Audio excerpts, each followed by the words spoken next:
Hello everybody and happy Friday. How are you doing today?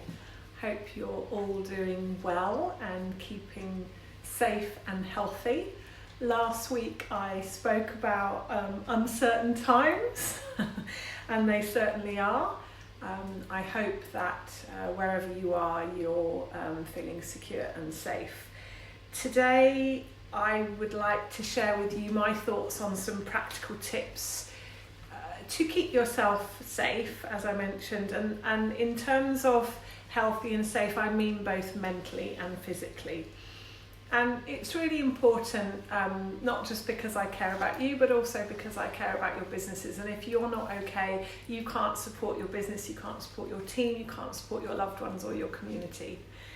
So a lot of people think it's selfish to be thinking about yourself, but you've got to think about yourself first. You've got to save yourself first.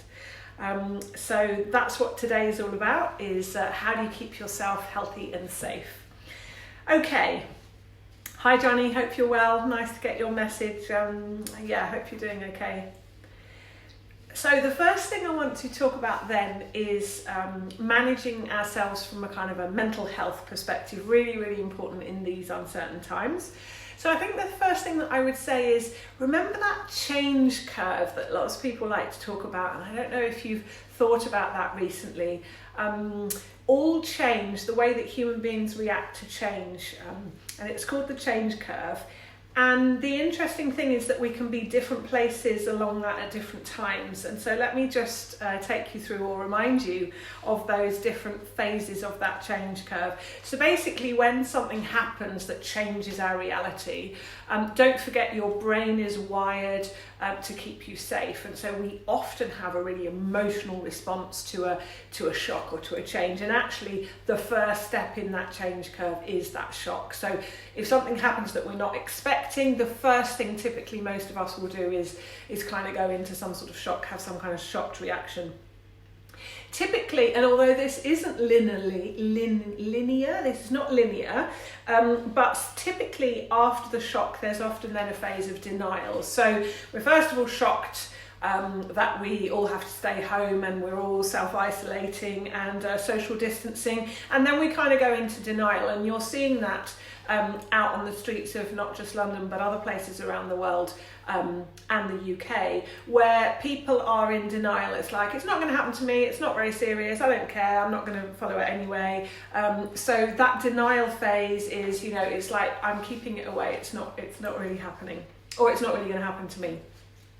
Typically then there can also be phases of kind of anger and blame. So you see a lot of anger out there and trying to blame, who are we going to blame? We're going to blame the Chinese, are we going to blame the government, are we going to blame society, or who are we going to blame? So that is also a perfectly normal human reaction to go through that kind of anger blame sort of cycle. Then there tends to be a bit of a phase where we blame ourselves and we sort of start bargaining.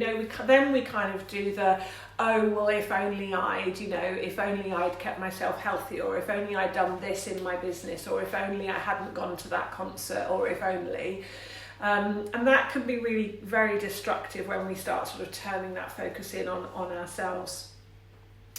I've seen a lot of the next step along the cycle, which is depression and confusion. A lot of people are there, certainly a lot of people that I've spoken to this week, definitely in the confusion state, and some people sadly also getting really, really low with this change.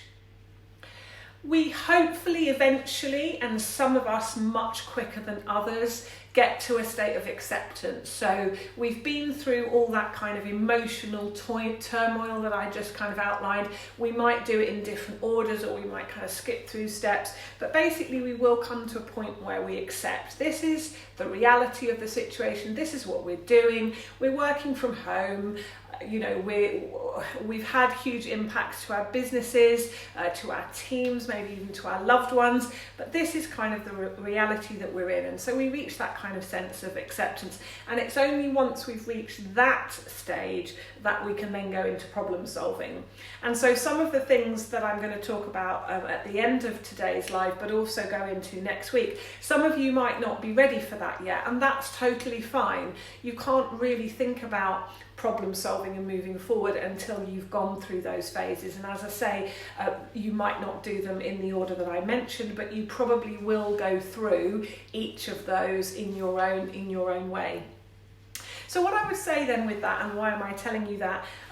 Really, it's to recognise where you are. Yeah, if you're in that anger and blame, don't give yourself a hard time. If you're feeling confused, have a bit of self-awareness and don't make it harder for yourself by giving yourself a hard time. If you're having an extreme reaction, that's okay. If you're kind of feeling ambivalent, Johnny, I know you said you were kind of feeling it, that's also okay. Yeah, so it's like, accept yourself and your reactions for who you are. There's no point in fighting it. If you recognise where you are, it also can help you push through into a state of acceptance and therefore problem solving. Like, what are you going to do with this new reality that we're all faced with? We've spent quite a bit of time over the last few weeks and at the last community event talking about standards. Now this is really, this will serve you really well actually if you've set standards, or now might be a really good time to think about that. So what are your non-negotiables? What are those standards you want to set yourself? Because yes, the world has changed and yes, reality has changed, but our standards are one of the things that keeps us safe. So what are your health standards? What are your business standards? What are your relationship standards? Just have a think about that. Again, not as a way to beat yourself up, but as a way to just keep yourself level. Like, what am I trying to do here in these different areas of my life? What are my standards? So if you haven't already done that, I would definitely recommend that you do, and get in touch if you need more help with that. Stay calm. I know that's really easy for me to say, but try and focus on what's real and what you can control. Control the controllables. There's so many things around outside of our control now. There's so much about this situation that's outside of our control. So if you feel yourself getting anxious or stressed, try and think about, what is it that I can control? Yeah, so try and manage that stress and anxiety, and I'll come on to ways that you can do that in a minute. News. There's lots and lots of so much information out there at the moment. Try and get your news from reliable sources. There's loads of fake news, information, speculation, different people giving different opinions. Let's try and get our information from the experts and from the people that actually know what they're talking about, from reliable sources. So there's government sources, there's World Health Organization. Get your news from reliable sources. But if you find yourself panicking or feeling anxious, just turn it off, put the phone down. Yeah, you don't need to, don't obsess and don't catastrophize about this. I know people that are kind of updating on the latest infections and the latest death numbers, and you don't need to know that stuff. Yeah, so figure out what you need to know and get that information, but seriously, don't keep watching it, especially if it's making you feel anxious and stressed. If you're interested, then fine, but watch your emotions. This is a time to be as self-aware as you can be. Yeah, so manage yourself and manage your state. I want to give you a bit of perspective from my personal situation. So my husband is often somebody who worries quite a lot. He's very interested in economic markets and finances, and so he's often looking at the big picture, and he worries a lot about different situations. And a lot of my friends and family have been getting in touch with me and saying, "Oh, how's your husband doing? How is he?" And do you know what? He is the calmest that I've known him in a very long time. We've had Brexit, we've had oil wars, and now we've got coronavirus. And do you know what? He is really, really calm, and I'll tell you why. He lived through and survived the Gulf War. And so he was sitting in his flat with his mother and his sister with the air raid sirens going off every few minutes, having ammonia bleach on the walls, the window, on the cracks, the air where the air was coming through, the windows blacked out. So he's got a completely different perspective than you and I probably have, which is nobody's coming to kill us, Lisa. Yeah, there are no bombs falling around us. So at worst case scenario, let's get this into perspective, right? I know that people are dying there, and I'm really sorry if it's your friends or your family or one of your loved ones, and that is going to happen. That is going to happen to some of us. But it's a question of getting this into perspective. Yeah, no bombs are falling around us. No one's coming to kill us. So I thought that was interesting, and I wanted to share that with you. And that's, as I say, not to belittle the stress and anxiety that many people are feeling, and the fact that they are going to lose, that some of us are going to lose loved ones. But let's try and keep things in perspective. So what can you do to help you stay calm? And I'm going to say hello to, we've got a few different people here. Hi Lisa, hi Marcello, thank you for joining. So what can you do? What are some practical things that you can do to help yourself stay calm? So in no particular order, yoga. I don't know if you are a fan of yoga. I'm actually quite a recent convert, and oh my goodness, it is really, really great for your mind and for your body. It keeps you relaxed, it keeps you stretching, it keeps you kind of supple, really, really good for your breathing, and just really good, just good for the soul. Meditation also, I'm quite a recent convert to, and it's not something that I have found very easy. And you know what? I used to say to myself, I'm not very good at this because I can't keep my mind focused, my mind keeps wandering. And after a little while, I then started saying to myself, do you know what? It doesn't matter. You're taking 10 minutes out, even if you just take it as a breathing exercise. You know, I'm consciously and deep breathing for 10 minutes, even if your mind is wandering a little bit. There are proven health benefits of meditation. And it's really helpful to declutter your mind, and we're going to come on to decision making in a little while, but you will make better decisions if your mind is clear and focused. So I would definitely recommend meditation if you haven't already tried it. 10 minutes a day, who hasn't got that? The next thing on my list is creativity. So how about some painting or drawing or something artistic? Let's give the brain a little bit of a break and get in touch with our creativity. Another thing that you could think about, if you're not already, is now is a great time to start a journal.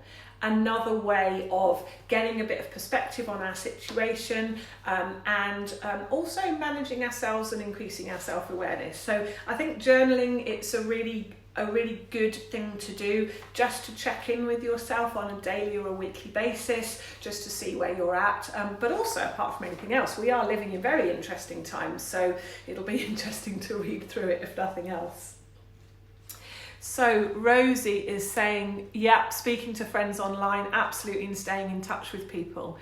Social media, yeah, it's been great for me, absolutely, and I'm going to come on to that and talk a little bit more about what I've been doing in that area. But yeah, I completely agree, Rosie.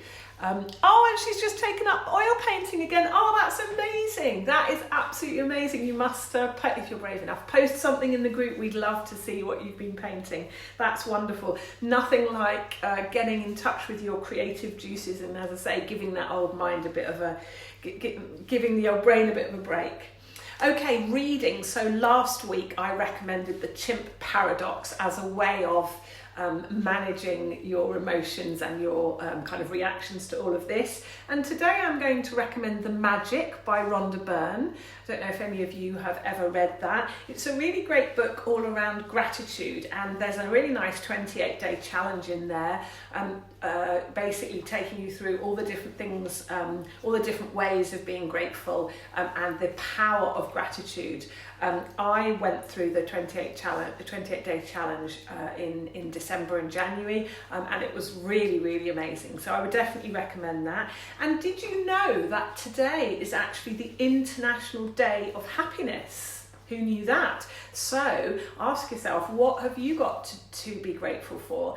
Because however bad it is, there's always many, many things that we can be grateful for. So on today's International Day of Happiness, what can we be happy about and what can we be grateful for? So that's a few of my ideas and suggestions, practical things that you can do to keep yourself mentally kind of fit and calm. And then the next thing, and very closely related to that, is obviously your physical well-being. Exercise, as you know, that's a hugely important aspect of my life, and I know it is for several of you, for many of you. Exercising, really, really important. Get your heart rate up. Even if you're not one for lots of cardio, go for a walk, change your environment. Again, really good for your mental health. Going out for a walk. We're not in lockdown yet, so get yourself out there. The weather's been quite nice, certainly in London. So even if it's not where you are, wrap up warm and get yourself out. It's great just to clear your mind and have a change of perspective. So exercise, moving your body, get outside at least once a day, even if you don't feel like it. I promise you it'll make you feel better. The other thing is dancing. So if you are feeling down, put some music on. Put your headphones in. A couple of weeks ago I was having a bit of a rubbish day, and I made myself go on the treadmill, and within a couple of minutes I had my music on, I was bopping away on the treadmill, and I felt amazing. So definitely remember that power of music, and have a little dance in the privacy of your own home if you like, or outside if you prefer, but move your body. I promise you it will make you feel so much better, as well as obviously having positive physical impacts also. And then the other thing is drink plenty of water. With all this stress and anxiety that's going around, what we don't need is headaches and dehydration. So make sure you're keeping yourself hydrated. Okay, so once we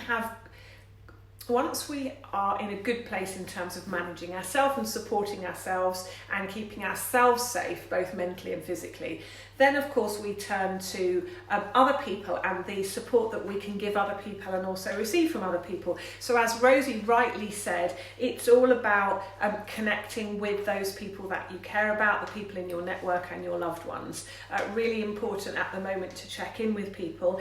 And let's all remember what I said at the beginning of this live about the change curve. So you might already be in a position of acceptance, but somebody else might still be in anger and denial. Somebody else might be in blame, or in a state of confusion or depression. So let's be kind to each other. Let's remember that we're all on that change curve in a different place, and we're all dealing with it in different ways. So let's be kind to each other. I think from everything that I'm seeing is, in the vast majority of cases, this situation is bringing the best out in people. There are isolated cases of people trying to take advantage, or pushing people aside in the supermarket, or not behaving in a supportive or neighbourly way. But generally speaking, I mean, Nikki posted something earlier on about how amazing her customers were being to her and her business. So let's just remember how amazing people are, and let's just try and support each other and be kind to each other. And if someone's being a arsehole, then try and remember why they might be being like that maybe they're just having a really tough time of it. So I'm sure that you've been checking in on your loved ones, but also I'm sure you're thinking about your clients as well and other people in your network. So make sure you're checking in with people. I did that a few days ago with quite a few people, and I'm continuing to do that with people in this community and beyond. So make sure that you're checking in and just making sure that people know you're thinking about them, and that you are. It makes us feel connected, and let's be supporting of each other. What I would say is think about the extroverts. So extroverts might be struggling more than some other people in terms of, because they get their energy from being around people and being with people. This social distancing is going to be particularly hard for extroverts. I'm not saying that introverts aren't struggling, but we've all got different ways of coping with this change. And so think about those extroverts that you know, and check in and make sure that they're okay. And also what I would say is check in on that friend of yours that's always okay, who always has a plan, who's being very helpful to everybody else and always seems very together. Check in on that person because those people often, you're not quite sure what's going on underneath. They present the superwoman, I'm okay, I've got it all organised. You can't tell that I'm one of those, can you? But check in on those people that always seem to have everything together, and be okay, and just check that they really are okay, and let them know that you're there for them. Remember also then, when you're thinking about your team, but also your friends and people in your network, that working from home is a new experience for many people. I do quite a lot of work from home, and I know that many of you do, but for a lot of people it's a very new experience. So check in with your team, make sure that they've got everything that they need, that they're very clear about what you need them to do for you. And check that they're, how they're feeling about working from home. It can be very challenging, not just from a sort of a logistical perspective, but just emotionally to manage that. If you're used to that daily routine of going out to work, suddenly you're having to manage a whole load of different things in your life, not to mention all the distractions that many people have at home. So not everybody's used to it. So remember that when you're checking in with people, how are they coping with that? What's going on for them right now? So that's supporting ourselves and supporting others. Now I'm going to come on to decisions. So I feel better when I'm making decisions, and I know that that's the same for a lot of people. But you can't make decisions when you're panicking. So be aware of where you are in that change curve, and don't try and make decisions too early. If you're not in the right space, please don't give yourself a hard time. Stop telling yourself you have to make decisions. Panicking is a really bad state to be in if you're trying to make decisions. My recommendation, my advice would be this week, focus on short-term decisions that you can make, short-term things, short-term actions that you can take, and things that you can control. Next week, I'd like to share with you some of my thoughts around the opportunities for your businesses. But this week, let's focus on short-term decisions that we can make this week. So here's what I did this week. I looked at my numbers. I need to know my numbers.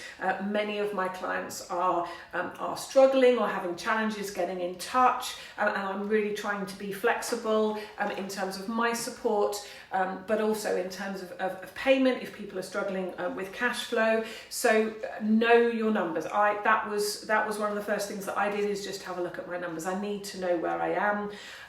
And cut costs where possible. I've certainly done that. I'm sure that many of you are having to do that. So look at what you can cut in your business, and just look at your numbers. That really, I would advise you to do that. So I definitely did that. If you need any help with that, spreadsheets or anything like that, please, any kind of spreadsheet ever that you need, I'm your woman. The other thing that I did was I organised my calendar. So I always start with my health. So I've got a daily, what am I doing with my health? I obviously have many calls with clients and with other people, so they are all diarised. And then I also put in chunks for social media, which I've taken on now in my business. And then also chunks in terms of business building. I've got lots and lots of thoughts about my business. So I've put in chunks of time in my diary to focus on that. So that's the creative piece for me. I've also put a daily reminder in my calendar just to make sure that I'm checking in with my loved ones. I probably don't need it, but it makes me feel better that I've kind of got it in my calendar. So just in case I haven't thought about mum or dad, I've got that in my calendar to just remind me just to check in and see how they are. One of the things that I found most difficult, I don't know about you, but that is that thought that one of my parents or somebody in my family might not be okay and might need me, and I can't just jump on a train and go and visit them. I live in London, and I think the advice is to stay at home and not travel out of London, and so or certainly that's the approach that I'm taking. And so I find that quite difficult, that my mum might not be okay, but I can't necessarily just jump on a train and go and visit her. I also set up a WhatsApp group for people in our bit. So I live in a big block of flats. I don't know how many flats there are here, but quite a number of different flats. So I set up a WhatsApp group and got the managing agent to write a letter to everybody that is in this complex. So we're on a WhatsApp group now, so there are quite a number of elderly people here, and maybe people that are a bit more vulnerable, and so we're helping out with shopping and just talking to people, having a call or whatever, so that we can support each other with going to the pharmacy, shopping, etc. telling each other which shop has got eggs today has been mainly what's been happening this morning.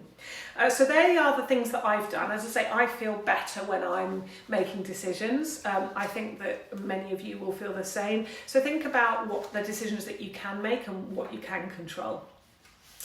And so now we come on to business building, and I'm not going to say too much about this because, as I say, I think a lot of people are still on that change curve, still trying to figure out what that means logistically. Those of you that have got children, probably your children's last day at school today. So I'm very aware that there's lots of things up in the air. So I'm going to leave most of this until next week. But I do think that this represents a huge opportunity for many businesses, and I do want to get your thoughts on that next week. And I am really aware that depending where you are through that process, you might not be ready to hear this. So I totally understand that, and we'll see how you're at next week. But what I would say in preparation for that, if you like, is before you set any goals, you actually need to do a stock take of where you are. Yeah, you need to know where you are and where your business is. I mentioned earlier on about knowing your numbers. You really must know your numbers, and if you need any help with that whatsoever, please do reach out to me. I really can help. It doesn't matter if you're not good with numbers. It doesn't matter if you were crap at maths at school. It doesn't. If you're relying on your accountant to do that, it's not your fault. Your accountant probably told you that they would handle all their numbers, but that's not their job. Their job is to make sure that you're compliant. They're not running your business. So there are some really key numbers, just 3 key numbers that you really need to know. I've done previous lives and videos on that, but please reach out if you're struggling at all with that, because you can't do anything unless you know your numbers. So really, really important. And you also need to know what assets you have in your business. So I'll be talking about that a bit more next week, but you've probably got more in your business than maybe you think you have. And so before you start setting goals and we start talking about pivoting and opportunities and all of that, just have a think about what you do have in your business. What are the foundations that you have? I know that a lot of things are changing in the world, but you do have assets in your business, and we'll talk about that a bit more next week. So what I would say is don't rush into new products or services until you're clear about where you are, but also clearly don't stick your head in the sand either. Some of you have had to pivot really super fast already this week, and bravo to you. I mean, absolutely hats off to those of you that have had to move so quickly, but just take a breath, figure out where you are, and then let's talk about the opportunities for pivoting and changing. A lot of you will be moving your services online, or at least adding online versions of your services, so we'll talk much more about that next week.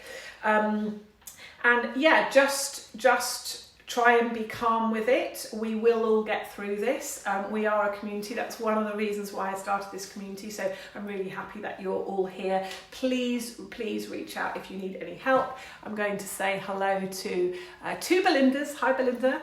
And hi, Belinda. Daniela, hello.